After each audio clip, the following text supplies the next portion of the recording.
Welcome to Sumi talkies. അപ്പോൾ രാഹുൽ സദാശിവൻ്റെ third film ഡീസറെ ഇന്നലെ കണ്ടു. അപ്പോൾ ഇതിന് മൊത്തം ഞാൻ സാധാരണ ചെയ്യുന്ന പോലെ ഒരു ഡീറ്റെയിൽഡ് അനാലിസിസ് വീഡിയോ ചെയ്യുന്നില്ല, കാരണം ഇന്നലെ റിലീസ് ചെയ്തൊരു സിനിമയാണ്, പ്രത്യേകിച്ചും ഒരു ഹൊറർ സിനിമയാണ്. അപ്പോൾ നമുക്ക് വളരെ കുറച്ച് ചെറിയ കാര്യങ്ങളൊക്കെ പറഞ്ഞിട്ട് ഈ റിവ്യൂ അവസാനിപ്പിക്കാം. തുടക്കത്തിൽ തന്നെ എനിക്ക് പറയാനുള്ളത്, നമ്മൾ എന്തുകൊണ്ടാണ് ഈ സിനിമ തിയേറ്ററിൽ കാണണം എന്ന് റെക്കമെൻഡ് ചെയ്യുന്നതിൻ്റെ പിന്നിലുള്ള ഒരു ബേസ് റീസൺ എന്താണെന്ന് വെച്ചാൽ, ഈ സിനിമയുടെ സൗണ്ട് ഡിസൈനാണ് കേട്ടോ. സൗണ്ട് ഡിപ്പാർട്ട്മെൻറ്റാണ് എന്നെ ഈ സിനിമയിൽ ഭയങ്കരമായിട്ട് ഏറ്റവും കൂടുതൽ അട്രാക്ട് ചെയ്തത് അവരാണ്. അതായത് ഇതിലിപ്പോൾ ക്രിസ്റ്റോ സേവിയറിൻ്റെ മ്യൂസിക് സിനിമയ്ക്ക് കൊടുക്കുന്ന എലവേഷനെ പറ്റി പറയേണ്ട കാര്യമില്ല, നല്ല രീതിയിൽ വർക്ക് ചെയ്തിട്ടുണ്ട്.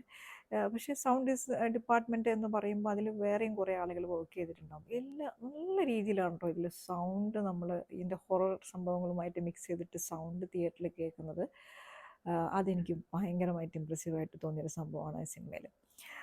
പിന്നെ ഇതിൽ നമ്മൾ 3 സിനിമകളിലും, അല്ലെ മൂന്നാമത്തെ സിനിമയാണുള്ളത്. അപ്പോൾ ഈ രണ്ട് മുന്നുള്ള ഭൂതകാലത്തിലും അതുപോലെ തന്നെ ബ്രഹ്മയുഗത്തിലും ഷഹനാദ് തന്നെയാണ് പിന്നെ ഇതിൻ്റെ ക്യാമറ ചെയ്തിരിക്കുന്നത്. അപ്പോൾ ഓരോ പ്രാവശ്യവും ഈ സിനിമോട്ടോഗ്രാഫിൻ്റെ ബാർ ഉയർത്താനാണല്ലോ ഷഹനാദ് ശ്രമിക്കുന്നത്. ഈ സിനിമയിലും അങ്ങനെ തന്നെയാണ്. പക്ഷേ എൻവയോൺമെൻറ്റ് ചേഞ്ച് ആയിട്ടുണ്ട്, അത് നല്ല രസമായിട്ട് തോന്നി. അതായത് ഒരു സോഫിസ്റ്റിക്കേറ്റഡ് ആയിട്ടുള്ള എൻവയോൺമെൻറ്റാണ്. നമ്മുടെ സെൻട്രൽ ക്യാരക്ടറായിട്ടുള്ള പ്രണവ് മോഹൻലാൽ ചെയ്യുന്ന റോഹൻ എന്ന് പറഞ്ഞ ക്യാരക്ടർ ഭയങ്കര റിച്ച് ഗൈയാണ്. അപ്പോൾ അത് ആ രീതിയിലുള്ള ലൈഫ് സ്റ്റൈലാണ്. മാത്രമല്ല ഒരു ആർക്കിടെക്ട് ഫാമിലിയാണ്. അപ്പോൾ അതുകൊണ്ട് തന്നെ നല്ല ബ്യൂട്ടിഫുൾ ആയിട്ടുള്ളൊരു ഹൗസിൽ, വളരെ സോഫിസ്റ്റിക്കേറ്റഡ് ആയിട്ടുള്ളൊരു ഹൗസിലാണ് ഇപ്രാവശ്യം നമ്മളുടെ ഹൊറർ സംഭവങ്ങളും അല്ലെങ്കിൽ സിനിമയുടെ മെയിൻ സംഭവങ്ങളൊക്കെ കൂടുതലായിട്ട് നടക്കുന്നത്.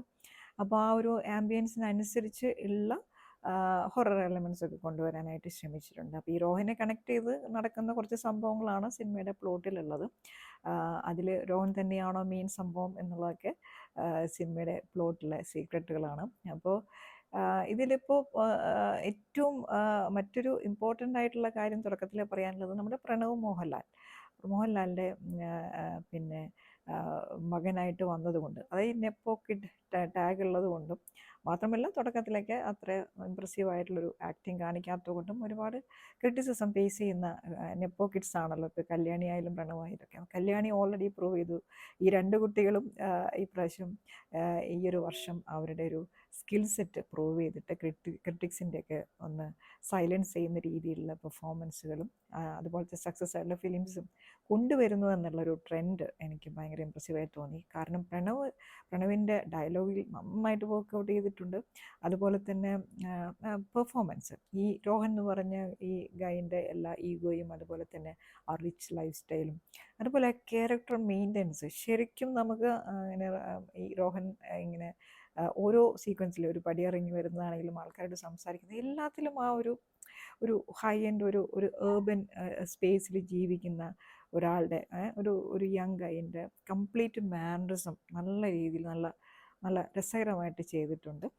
ശരിക്കും ഇതുപോലെ മുന്നോട്ട് പോവുകയാണെങ്കിൽ പ്രണവിന് മലയാള സിനിമയിൽ നല്ല ഒരു ഫ്യൂച്ചർ തന്നെയാണ് ഞാൻ കാണുന്നത്. അതായത് നെപ്പോ കിഡ് ടാഗ് ഒന്നും ഇല്ലാതെ സ്വന്തമായ സ്റ്റൈലിൽ ആക്ടിംഗ് ഒക്കെ കൊണ്ടുവന്ന് വളരുന്ന ഒരു യങ് ആക്ടറിൻ്റെ ഒരു പ്രൊഫൈലിലേക്ക് പിന്നെ പ്രണവ് കാലെടുത്ത് വെച്ചിരിക്കുകയാണ്. അത് വളരെയധികം സന്തോഷമുള്ള ഒരു കാര്യമാണ്.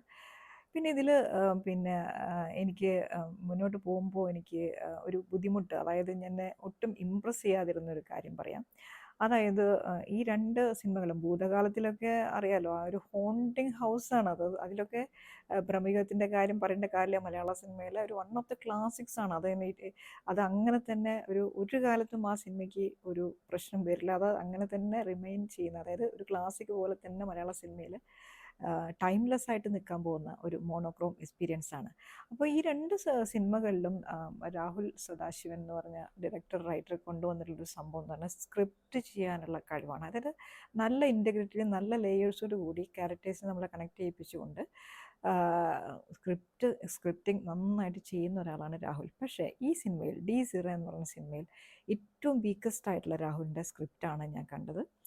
എനിക്ക് ഇതിലെ സ്ക്രിപ്റ്റോ ഇല്ല ക്യാരക്ടറിനെ കണക്ട് ചെയ്യുന്ന രീതിയോ ഒന്നും എനിക്ക് ഇഷ്ടപ്പെട്ടില്ല. വളരെ ആർട്ടിഫിഷ്യലായിട്ടാണ് ഈ സിനിമയിൽ എനിക്കത് ഫീൽ ചെയ്തത്. ഇൻഡ്യൂസ്ഡ് ഹൊററാണ്. അതായത് ക്യാരക്ടേഴ്സിനെ കൊണ്ട് വന്ന് നാച്ചുറലായിട്ട് ഫോളോ ചെയ്യുന്നേക്കാളും രീതിയിലല്ല, ബിയോണ്ടായിട്ട് ഇത് നമ്മൾ ഇങ്ങനെ ഹൊറർ എലമെൻറ്റ്സ് നമ്മൾ കണ്ട ഈ ടോപ്പ് ഹൊറർ എലമെൻറ്റ്സ് ഇങ്ങനെ ഓരോരോ കോർണറിലായിട്ട് ഇങ്ങനെ ഇതിൻ്റെ ലൊക്കേഷൻ ഷിഫ്റ്റ് ചെയ്യുമ്പോഴും, അതായത് സ്പേസസ് ഷിഫ്റ്റിംഗ് നടക്കുന്നുണ്ട്, അപ്പോഴും അതങ്ങനെ റിപ്പീറ്റ് ചെയ്തുകൊണ്ടിരിക്കുകയാണ്. പിന്നെ ചില ഷോട്ടുകളൊക്കെ ഉണ്ട്, ഒരു ഒരു ലൈറ്റ് വരുന്നൊരു ഷോട്ടൊക്കെ എനിക്ക് ഭയങ്കരമായിട്ട് ഇഷ്ടപ്പെട്ടു. ബാക്കി കാര്യങ്ങളൊക്കെ ഷോട്ടുകളിലൊക്കെ നല്ല പെർഫെക്ഷൻ ഉണ്ട് ഹൊറർ കൊണ്ടുവരുന്നതിൽ. പക്ഷേ ട്രോപ്പുകളുടെ എന്താ പറയുക, നമ്മൾ കാണാത്ത, നമുക്കറിയാം ഇതിപ്പോൾ ഇങ്ങനെയായിരിക്കും സംഭവിക്കാൻ പോകുന്ന ആ രീതിയിലുള്ള ട്രോപ്പുകളാണ് കൂടുതൽ, ഐ മീൻ ഹൊറർ എലമെൻറ്റ്സ് ആണ് കൂടുതലുള്ളത്. പിന്നെ ഇതിൽ ഒരു സെക്കൻഡ് ഹാഫിലൊരു ഷിഫ്റ്റ് വരുന്ന സമയത്ത് ഹൊററിൻ്റെ ജോൺറ കുറച്ചായിട്ട് മാറുന്നുണ്ട്, നിങ്ങൾക്ക് കണ്ടാൽ മനസ്സിലാവും. അപ്പോൾ അങ്ങനെ ഒരു ഒരു സ്പേസിലേക്ക് ചെല്ലുമ്പോൾ അവിടെ കുറച്ച് നമുക്ക് ആർട്ട് ഡിപ്പാർട്ട്മെൻറ്റ് എല്ലാവരുടെയും നന്നായിട്ട് വർക്ക് ചെയ്തിട്ടുണ്ടെങ്കിൽ ഇവിടെ ആ ഒരു ആർട്ട് ഡിപ്പാർട്ട്മെൻറ്റിൻ്റെ ഒരു പ്രൊഫഷൻസി നമുക്ക് കാണാൻ പറ്റും. നമ്മുടെ പൊന്മാൻ്റെ ഒക്കെ ഡയറക്ടറായിട്ടുള്ള ജ്യോതിഷാണ് ഇത് ഹെഡ് ചെയ്തിരിക്കുന്നത്. അത് നന്നായിട്ട് ഫീൽ ചെയ്തിട്ടുണ്ട്, നന്നായിട്ട് ചെയ്തിട്ടുണ്ട്. പക്ഷേ ഇതിൽ മറ്റ് ക്യാരക്ടേഴ്സ് ഒക്കെ ക്യാരക്ടേഴ്സിൻ്റെ പെർഫോമൻസ് പറയുകയാണെങ്കിൽ അവരെല്ലാവരും നല്ല രീതിയിലായിട്ട് അഭിനയിച്ചിരിക്കുന്നത്. പക്ഷേ അവരുടെ ഒരു ഈ ഒരു പ്രശ്നമുള്ള സ്ക്രിപ്റ്റിൻ്റെ കണക്ടിവിറ്റി, നമ്മൾ സ്ക്രിപ്റ്റ് ഒരു പുവർ ആയിട്ട് ചെയ്തിട്ടുള്ളത് കൊണ്ട്, എഫക്റ്റീവ് ആവാത്തതുകൊണ്ട് ക്യാരക്ടേഴ്സ് നമ്മളോട് കണക്ട് ആവുന്ന ക്യാരക്ടേഴ്സ് അവരുടെ പെർഫോമൻസ് കൊണ്ടാണ് നമ്മൾ കണക്ട് ചെയ്യിപ്പിക്കുന്നത്, അല്ലാതെ സ്ക്രിപ്റ്റിലുള്ള ഒരു റോള് കൊണ്ടല്ല. അപ്പോൾ അങ്ങനെ ചെയ്യുന്ന ക്യാരക്ടേഴ്സിൽ ഇപ്പോൾ ജിബിൻ ഗോപിനാഥ് ഒരു ഒരു ഞാൻ പറഞ്ഞില്ലേ, നമ്മൾ സ്ക്രിപ്റ്റുമായിട്ട് ഇയാൾക്ക് എന്താ ബന്ധം എന്നൊക്കെ തോന്നുന്ന രീതിയിലാണ് ആളുടെ ഒരു പ്രസൻറ്റേഷൻ. പക്ഷേ ആൾ നന്നായിട്ട് ചെയ്തിട്ടുണ്ട്, നല്ല പെർഫോമൻസാണ്. പിന്നെ ചെറിയ റോളുകളിലൂടെ ഇപ്പോൾ മലയാള സിനിമയിൽ നന്നായിട്ട് മുന്നിലേക്ക് വന്നുകൊണ്ടിരിക്കുന്നൊരു നടിയാണല്ലോ ജയ കുറുപ്പ്. അവരും അതെ, അവരുടെ ഒരു ആക്ട് നല്ല രീതിയിലാണ് ചെയ്തിരിക്കുന്നത്. ഒരു ലീപ്പാണ് ഒരു കരിയറിൽ. പക്ഷേ ക്യാരക്ടറിനോട് നമുക്ക് അങ്ങനെ ഒരു പെട്ടെന്ന് ഉണ്ടായൊരു സംഭവം, നമുക്കങ്ങനെ പെട്ടെന്നൊരു കണക്റ്റ് തോന്നാൻ വഴിയില്ല, എനിക്ക് അങ്ങനെ ഫീൽ ചെയ്തില്ല. അതുപോലെ തന്നെ ഇതിൽ പിന്നെ ഇതിൽ ശരിക്കും പറഞ്ഞാൽ നമ്മളെ കണക്ട് ചെയ്യുന്ന ഒരു ക്യാരക്ടർ എന്ന് പറയുന്നത് അരുൺ അജികുമാറാണ്. അരുൺ അജികുമാർ ചെയ്യുന്ന കിരൺ എന്ന് പറഞ്ഞ ക്യാരക്ടർ നല്ല രീതിയിൽ, അതായത് നമുക്ക് ആ പെയിൻ നമ്മളിലേക്ക് ഇൻഡ്യൂസ് ചെയ്യുന്ന രീതിയിൽ അരുൺ അത് അഭിനയിച്ചിട്ടുണ്ട്. അത് ആദ്യമായിട്ടാണ് ഞാനിങ്ങനെ ഒരു ആക്ടിങ് ആളുടെ ഭാഗത്ത് നിന്ന് കാണുന്നത്. പക്ഷേ പൊട്ടൻഷ്യലുണ്ട്. അപ്പോൾ ഇനി അത് തീർച്ചയായിട്ടും ഇനി അടുത്ത ആളെയും നമുക്ക് യൂസ് ചെയ്യാനുള്ളൊരു സ്പേസ് കിട്ടിയിരിക്കുകയാണ്. അപ്പോൾ ഇതൊക്കെയാണ് ഈ സിനിമയിലൊരു മെയിൻ ക്യാരക്ടേഴ്സ് എന്ന് പറയുന്നത്. പക്ഷേ ഈ സിനിമ ഇങ്ങനെ മുന്നോട്ട് പോകുമ്പോൾ എന്താ പറയുക, നമ്മൾ എനിക്ക് ബേസിക്കലി തോന്നിയൊരു പ്രശ്നം എന്ന് പറയുന്നത് ഇതാണ്. അതായത് ഈ സ്ക്രിപ്റ്റിൻ്റെ വീക്ക് സ്ക്രിപ്റ്റ് ആയതുകൊണ്ട് എനിക്ക് അങ്ങനെ ഇങ്ങനെ ഇൻഡ്യൂസ്ഡ് ആയിട്ട് ഓരോ ഹൊറർ ഇങ്ങനെ കൊണ്ടുവന്ന് ഇങ്ങനെ പ്ലേസ് ചെയ്ത് വെച്ചിരിക്കുന്ന പോലത്തെ ഒരു സംഭവമാണ് എനിക്ക് തോന്നിയത്. പിന്നെ ആളുകൾ പറയുന്ന പോലെ ഭയങ്കര ജംസ്കെയർ, പിന്നെ ഭയങ്കരമായിട്ട് നമ്മൾ പേടിച്ചോടുന്ന രീതിയിലുള്ള സംഭവങ്ങളൊന്നും ഈ സിനിമയിലില്ല. നിങ്ങൾക്ക് പോയിട്ട് തിയേറ്ററിൽ കാണാവുന്നതാണ്. അപ്പോൾ അതുകൊണ്ട് ബേസിക്കലി ഈ സിനിമ ഒരു പാൻ ഇന്ത്യ ലെവലിൽ, ഓക്കെ, നമ്മുടെ ലോ ബഡ്ജറ്റ് മലയാളത്തിൽ നിന്ന് ഇറങ്ങുന്ന സിനിമകൾക്ക് ഒരു ഇത് തന്നെയാണ്. അതായത് ആ രീതിയിലൊക്കെ പ്രസൻറ്റ് ചെയ്യാൻ പറ്റുന്ന സിനിമ, അങ്ങനത്തെ പെർഫെക്ഷനുള്ള സിനിമയൊക്കെ തന്നെയാണ്. പക്ഷേ രാഹുൽ സദാശിവൻ എന്ന് പറഞ്ഞ ഡയറക്ടറിനും ഇതിലും നല്ല നല്ല രീതിയിൽ, നല്ല ലേയേഴ്സോട് കൂടി, നല്ല ഇൻറ്റഗ്രിറ്റിയോട് കൂടി സ്ക്രിപ്റ്റ് ചെയ്യാൻ കഴിവുള്ള ഒരാളായതുകൊണ്ട് എനിക്ക് ഈ സിനിമയിൽ ഇങ്ങനെ ഒരു ഈസി ആയിട്ടൊരു സ്ക്രിപ്റ്റ് ഇങ്ങനെ കണക്ട് ചെയ്ത് വെച്ചിരിക്കുന്ന പോലെ തോന്നിയത് കൊണ്ട് ഈ സിനിമ എനിക്ക് അത്ര വാവ് ഫാക്ടർ ഉണ്ടാക്കിയിട്ടില്ല. അത്രയ്ക്കങ്ങ് സത്യം പറഞ്ഞാൽ ഇമ്പ്രസ് ചെയ്തിട്ടില്ല. സത്യം പറഞ്ഞതിൻ്റെ ഒരു ലാസ്റ്റിലൊക്കെ വെച്ചിരിക്കുന്ന സർപ്രൈസ് വരുമ്പോൾ പ്രണവ് ചോദിക്കുന്ന ഒരു ചോദ്യമുണ്ട്. ആ ചോദ്യം ഞാനും ഇങ്ങനെ അവിടെ ഇരുന്ന് ചോദിച്ചു ഈ സിനിമയുടെ എൻഡായപ്പോൾ എന്നുള്ളതാണ്. എന്താണ് കണ്ടത് എന്നുള്ള ലൈനിൽ ഞാനത് എന്നോട് തന്നെ ചോദിച്ചു എന്നുള്ളൊരു സത്യമുണ്ട്. അപ്പോൾ ഇതൊക്കെ ഒരു തുടക്കം മാത്രമാണ്. അപ്പോൾ അതുകൊണ്ട് മുന്നോട്ട് പോകുമ്പോൾ ഇനി അടുത്തതിലൊക്കെ രാഹുൽ സദാശിവൻ സ്ക്രിപ്റ്റിലും കൂടി ശ്രദ്ധിക്കുന്ന നല്ല ഒരു ഇൻറ്റഗ്രേറ്റഡ് ആയിട്ടുള്ള സ്ക്രിപ്റ്റും കൊണ്ടുവന്നിട്ട് ഇതുപോലെയുള്ള ടെക്നിക്കൽ പെർഫെക്ഷൻ കൂടി കൊണ്ടുവരാണെങ്കിൽ അടിപൊളിയായിരിക്കും.